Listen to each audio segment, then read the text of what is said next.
And, probably still the biggest one, though, is if you have other children. So one is through a court documented. So if you have other cases, then that's real easy.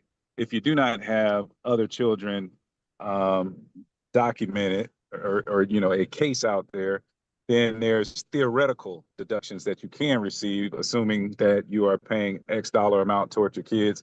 And there's some other steps that you have to do to prove that. But then, too, if you're paying for medical insurance, there's deductions for that.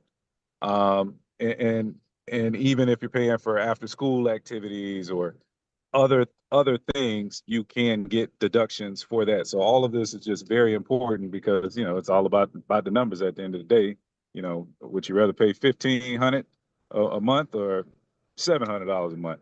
So I mean, we're talking material swings. And Yeah. for me personally, I had an issue with my case where time sharing was not calculated correctly, and it was just an error because they used the previous file from someone else's case where my time sharing wasn't correct, and I didn't receive all the credit, and that correlated to like $4,000, and this was for back child support. But Greg and everybody else says, in order to win, you got to go in. So you got to Right. fight it.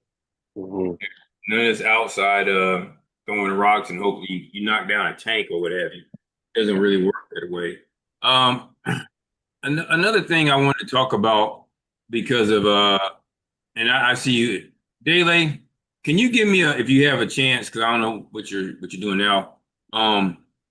The way that AI works, because I wanted to touch on this because quite a few people have sent me things to look at, and I'll glance and explain to them how AI actually works and does not work. Okay. So the simplest way I could put it is if you remember, if you could go back, let's say 5 years or so, where you would have a concept or a question that you would need to ask, and you would go to Google and put in a Google search, and Google will give you, let's just say, 300 pages in return, and you essentially have to go through. Well, most people go through like the first five, statistically speaking, and then come up with use some critical thinking, and then come up with some answer, right? AI essentially does that for you. It aggregates a whole bunch of data and says, okay, mathematically speaking, given the prompt that you've given me, here's the best guess, mathematically speaking, to the answer or the or concept that you're looking for. Now, there's a whole lot of vulnerability and fail points in that. One, how good is the data? Just like we said with the numbers calculation, if you put garbage in, you're only going to get garbage out.